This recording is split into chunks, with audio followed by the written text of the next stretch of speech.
Hello and welcome back to Content Junkeez, your home for all things creating content, consuming content, understanding content. I'm your host, Austin Alvarez. I am joined by our co-host, Robert Condell. Today's topic is how do I come up with content ideas? This is a big one. I mean, I feel like that's kind of what we do day in and day out with clients is we go, all right, what do you want to do? What are you trying to convey with your business? Are you trying to make like a video around the office? Are you trying to make a commercial? Are you trying to make an ad? Are you trying to make a YouTube video, a podcast? I think that's the question right there. What do you want to do? Yeah, it's going to come down to you and what you want to talk about. Yeah, you got to reverse engineer from your end goal.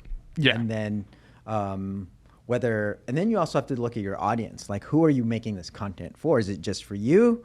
Is it for leads? Do you want more eyes on your product? Do you want more eyes on your brand? Like, you got to think about who is going to be watching this content, and then putting yourself in their position to ask if there's value in it, right? So it's complicated. It's complicated. It is. It's it deep. is. How would you break it down? Let's just say I walk into Sticky Paws and I see Austin. I'm like, hey, I got a videography business, or hey, I have a restaurant and I want to start building my brand. That's the biggest question I get. What would you suggest? So on a branding perspective, we kind of look at like, do you have social media already? Yep. Because so we can kind of get a good gauge of what you're about. Mm-hmm. And from there you would go, this is the type of content as far as format wise. Yeah, or because there's a lot of content. Content can be anything. Content for me sometimes is behind the scenes stories, or posting a cool business that I've collaborated with. Content for you is totally different. Content for Sticky Paws is totally different. It is. Right? So like, I guess you do have to think about your audience, right? Or where it's going. So, okay, so let's get back to that question. Okay, I walk in, you ask me if I have a social media following. I got 2,000 followers. What now? Okay, so then we identify what exactly are you looking for us. So normally when they come in here, though, it's because they want a podcast. And so podcasting helps with brand recognition. It helps with asserting authority, because if you have a podcast, you're going to be talking a lot about whatever the subject is. You therefore can be seen as an authority figure or the expert in that situation. So for us with a podcast, we go, okay, well, what do you want it to be about? Is it going to be an interview show? Yep. Is it going to be just you talking about a topic? Reactions, you can react. Yeah, react. Or do you just want to just have content? For, we're going to have a different podcasting episode and we'll get Travis in here. But like, podcasting is super good also for a new person because it's conversational. They don't have to perform. I literally steered a client today to doing interview style podcasts versus like, hey, you have to perform. Like, here's a script, we'll do a walk and talk. Think about the rooms that you're going to feature. This is a realtor, so she's going to be talking about room. But she's like, I want to just start doing it. I'm like, well, like, podcasting is going to be the easiest for you. It's also the easiest for the engineers and the edit. And it's cost-wise the most efficient because you're getting, I mean, we just did 2 back-to-back, and we're probably going to get like 40 pieces of content out of it, right? So you're going to get more content, like micro content wise, and you get a long form content. So I think as people, we're not really talking about how to make content, but like we're more so talking about branding right now. I don't know. Like, what do you think?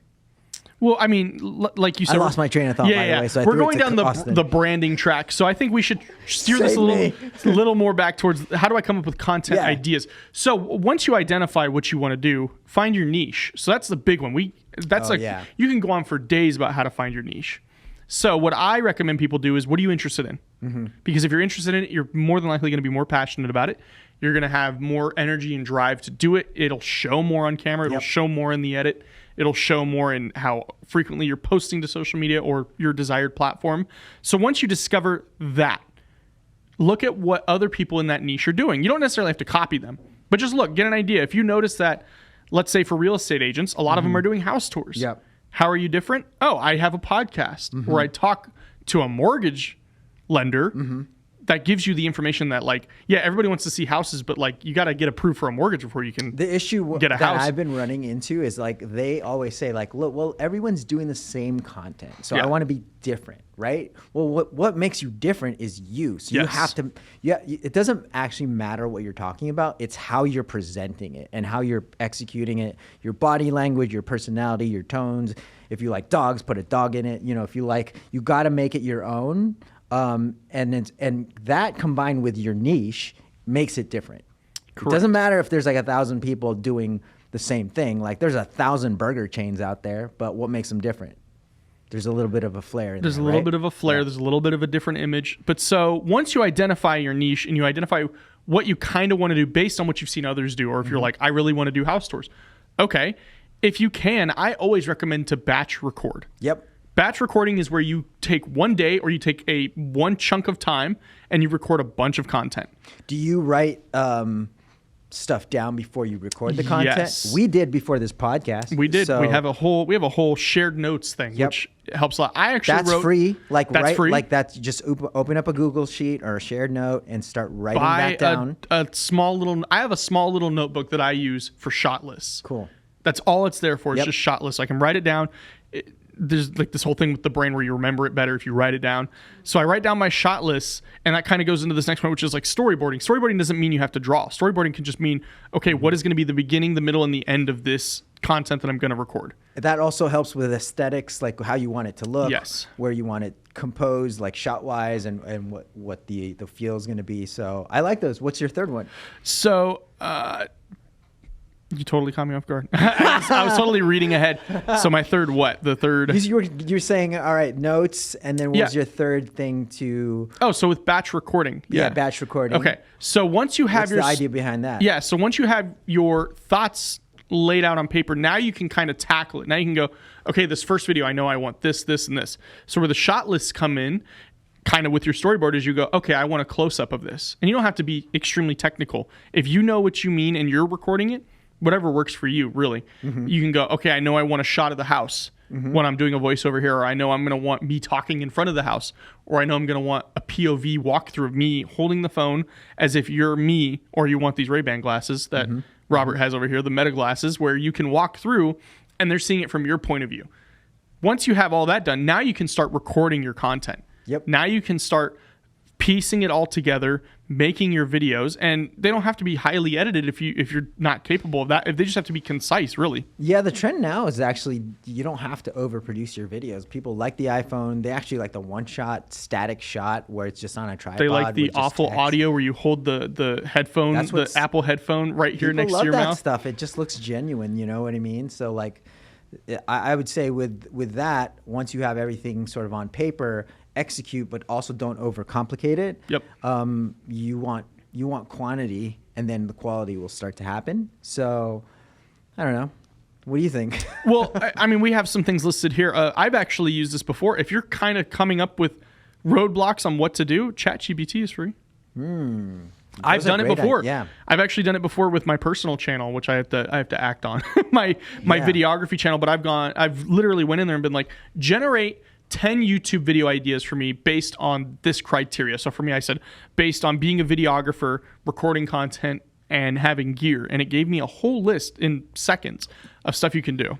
Speaking of ChatGPT, I kind of use it as a bouncing board too, because you can ask it questions. Yeah. So what do you think about this piece of content? And it can actually give you like sort of an opinion. It's not really opinion. It's an AI opinion. Yeah. I mean, if you want to get really nerdy with it, I use vidIQ, which is like a browser extension for YouTube. Cool. And you can straight up go to a video and type in like this little AI text box and go, what made this video pop off this way? Yep. So, I mean, you're going to spend a little bit of money, but like on subscriptions.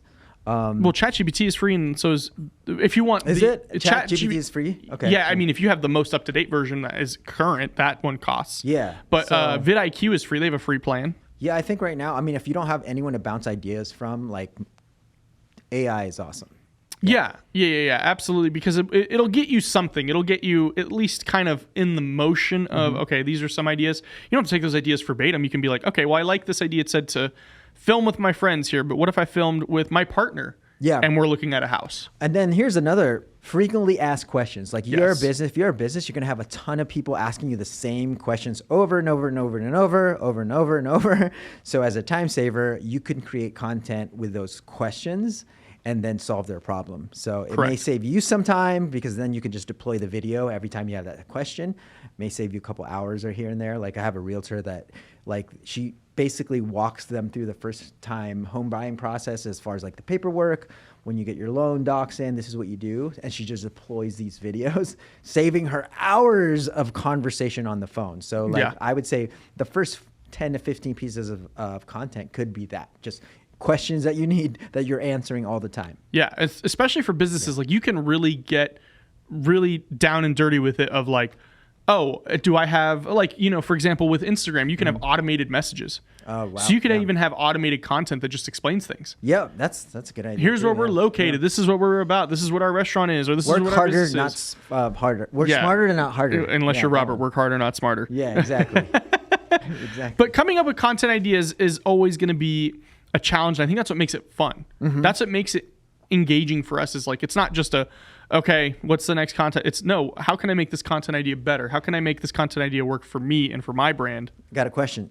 So would you do a bunch of random ideas and then see what sticks at first? Maybe. Yeah. Potentially. I mean, I've done that before, seeing like, okay, does this type of clip hit well? Mm-hmm. No? Okay. Well, what about this one? But you're watching the data too. You're like paying attention to which ones did well. And you're like, let's double down because this one got better traction and more views and people related it to it more. Yeah. So I would say, maybe when you are starting out, do a bunch of random ideas. And if there's one or a couple ones that hit, like general topics usually hit, Explore those. Yeah. Then keep doing that. So like you're going to always have to, it's always a growing, I think content is because it's so organic, right? It's always growing. And what the audience wants too is always growing. It's always growing. So like your content that worked yesterday or last week may not work today. But to be fair, I've had this happen to me. It's happening to me currently with one of my pages. Stuff that didn't work 3 months ago all of a sudden works. Yeah, and there is a weird thing happening right now where it's like things are getting like seasoned for some reason. Like I'll have a video pop off like a month ago for some reason. Yeah, I have one that I uploaded about a month and a half ago, and it'll pick it up. Or I'll have one that'll go viral, and I posted it like 6 months ago, and I'm like, really? This is 6 months ago? Yeah. Shit. Okay. Yeah, I've had stuff. I still have stuff that's getting not a lot, but it's still trickling views. Yep. And it's like I uploaded that 4 months ago. The actual episode came out 6 months ago. So I like your idea of being able to scale the content by just putting a ton of ideas down, for sure. So any other things you... I would say if you start with that, then you can go ahead and really start to dig down into what that content is. But I would say kind of like our first episode where you just need to start doing it. I would say just start exploring ideas for what content you want to make and what content you think will work for your branding. Now, that can mean a whole bunch of different things because if you're a business, it means one thing. If you're an individual, it means one thing. If you're a podcast, it means another. If you're a professional, it means something totally different. So I would say the best way to start, one, find your niche. But then two, once you discover that niche or you kind of have an idea of that niche, start looking at creators in that niche and deciding, or not even really deciding, but just looking and going, okay, I like this content. And you can pull stuff from different people. You can kind of fuse it. You can make weird. There's no law that states you have to do content a certain way. I would also try to not get hung up on views. Yeah. As you're making your first batches. Just start making content. Yeah. Just start going. Yeah. I mean, if you want to, if you're doing it and just instantly looking at the views, which I've been I've been guilty of this, where as soon as you upload it, like, all right, how did it do? And it's been 20 minutes. Give it some time. Yeah, give it a couple months. Yeah, go for a walk. go for a walk. Go work another job or something. No, don't go work another job. But start 3 YouTubes like I do, or 4 YouTubes, and see what happens. Yeah, then see which one. You're doing some hardcore A/B testing on that, though. So many stuff. Yeah, so many things. Yeah, for sure. I like that. Good stuff, Austin. I like it. Thank you. Let us know what you guys think. What are your content tips? Like, we want to know. We're always trying to learn. If you have the latest trend, hit us up too. Yep, CJP at stickypawsstudios.com. It'll be listed on the screen as well as in the show notes and the show description. Check out all of our other links. You can follow Robert and I at the links down below. And until next time, take care.